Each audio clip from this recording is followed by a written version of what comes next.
Close your eyes. Now imagine a world where a car isn't measured by how fast it connects to your phone, but by how deeply it connects to your soul. Imagine an era when engineers didn't ask for permission, didn't consult focus groups, didn't bow to shareholders.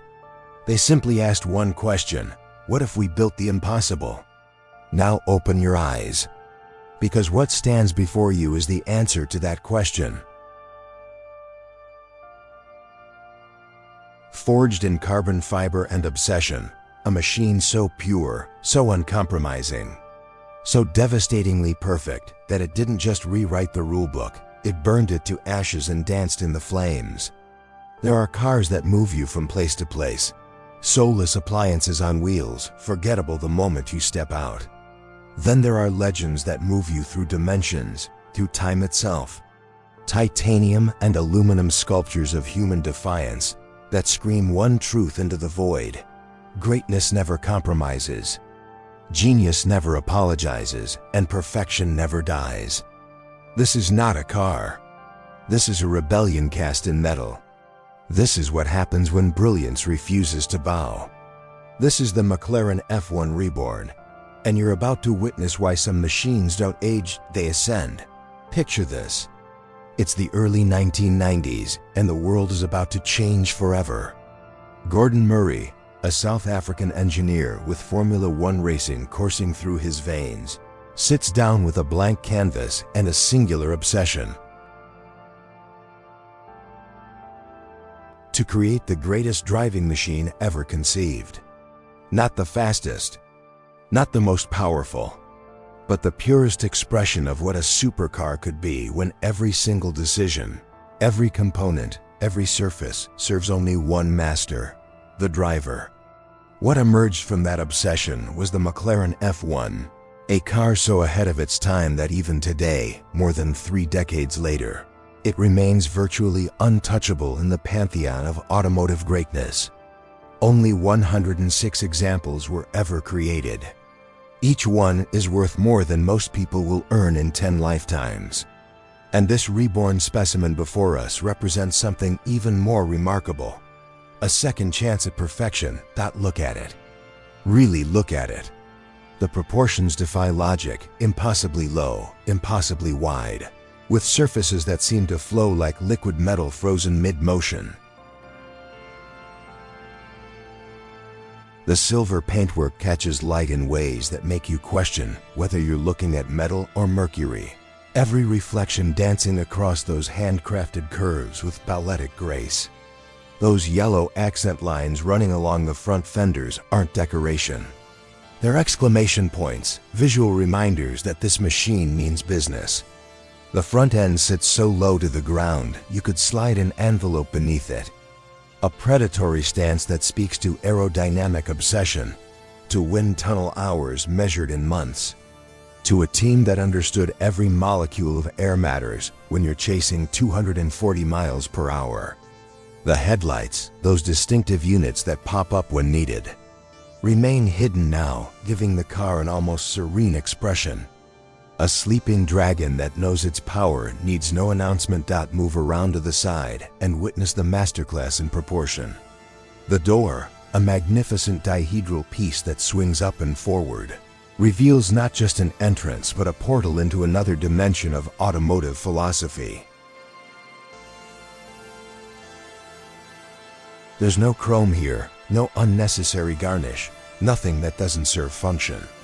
The side mirrors are impossibly small, engineered to perfection, providing exactly what's needed and nothing more. The wheels, wrapped in bespoke Goodyear rubber developed specifically for this machine, fill the arches with purposeful aggression. Behind them, you can glimpse the brake system, massive ventilated discs that could stop time itself, painted in that signature McLaren finish. The silhouette from this angle is pure art, a shape that could hang in a museum and never look out of place beside a Picasso or a Pollock. The rear haunts your dreams. Triple exhaust outlets crowned in titanium and Inconel, materials borrowed from aerospace, positioned centrally because Gordon Murray understood symmetry, balance, and the importance of heat management. The engine cover, that vast expanse of transparent material, offers a window into the mechanical soul of this beast. The BMW sub-engineered 6.1-liter V12 nestled like a jewel in a carbon fiber crown.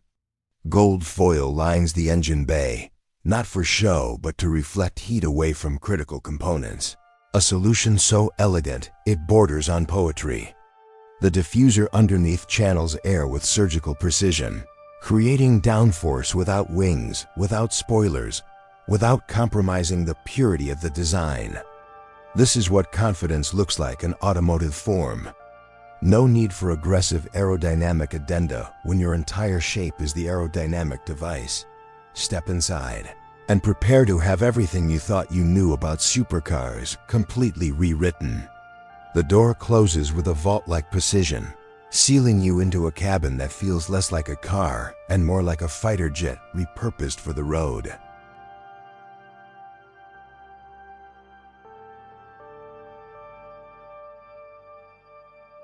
But here's where the McLaren F1 performs its most audacious trick. You're not sitting to the left. You're not sitting to the right. You're sitting in the center, directly on the car's centerline, flanked by 2 passenger seats slightly behind you. Gordon Murray borrowed this layout from fighter aircraft, understanding that to truly connect with a machine, you must sit where the machine balances, where you can feel every input, every response with perfect symmetry.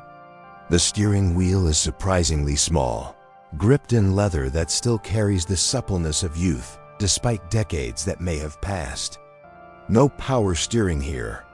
Every ounce of feedback from the front wheels travels unfiltered through your palms. You don't drive this car. You commune with it. The dashboard is an exercise in restraint and focus.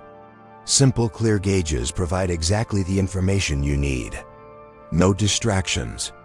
No screens. No digital interference between you and the experience.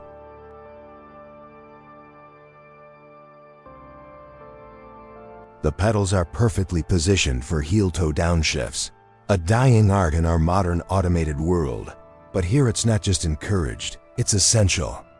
The gear lever, emerging from that famous golden linkage, moves with mechanical precision that makes every shift an event, a tactile conversation between human intention and mechanical response.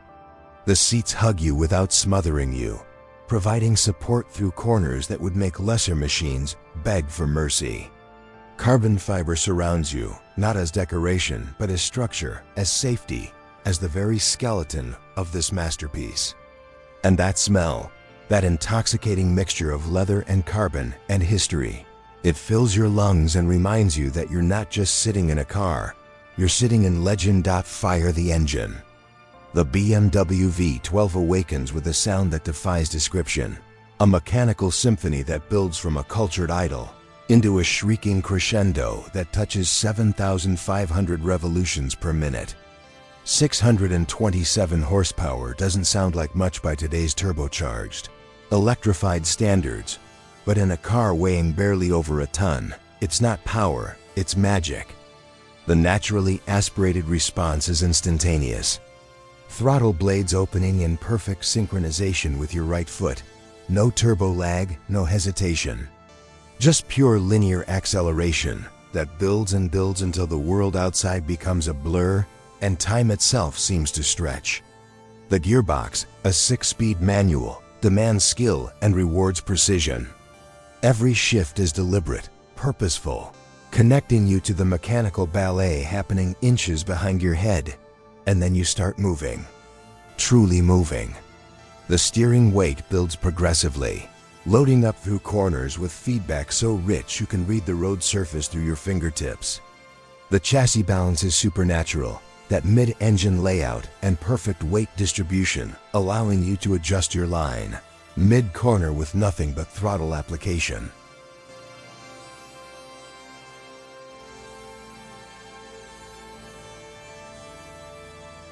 Dancing on the edge of physics with a grace that shouldn't be possible. The suspension soaks up imperfections while keeping the body flat, controlled, allowing you to carry impossible speed through sequences that would upset lesser machines. The brakes, those massive carbon ceramic units, provide stopping power that borders on violent, scrubbing speed with a ferocity that reminds you this car was engineered without compromise. But it's not the speed that defines the McLaren F1 experience. It's the involvement. It's the fact that you, the driver, are integral to every microsecond of the journey.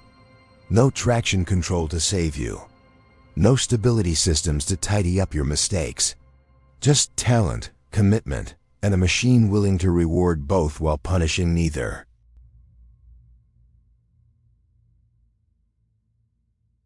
This is driving in its purest form.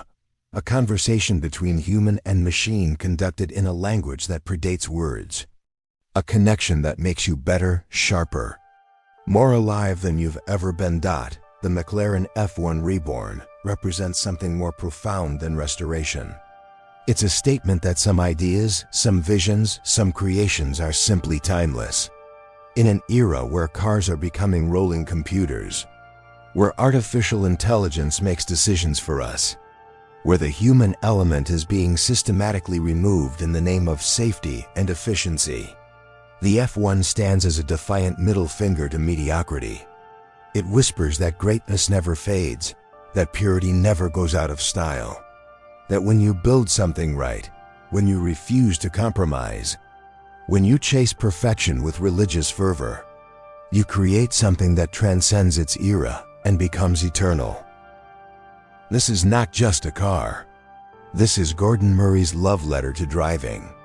This is 106 prayers to the gods of speed and handling. This is proof that humans, when properly motivated, when given the freedom to dream, can create miracles. The McLaren F1 Reborn stands before us not as a relic, but as a reminder. A challenge to modern engineers to find that same courage, that same vision, that same uncompromising pursuit of perfection. Some legends fade. Others, like this silver bullet before us, only grow stronger with time. This is the McLaren F1 Reborn, and it will never, ever be surpassed.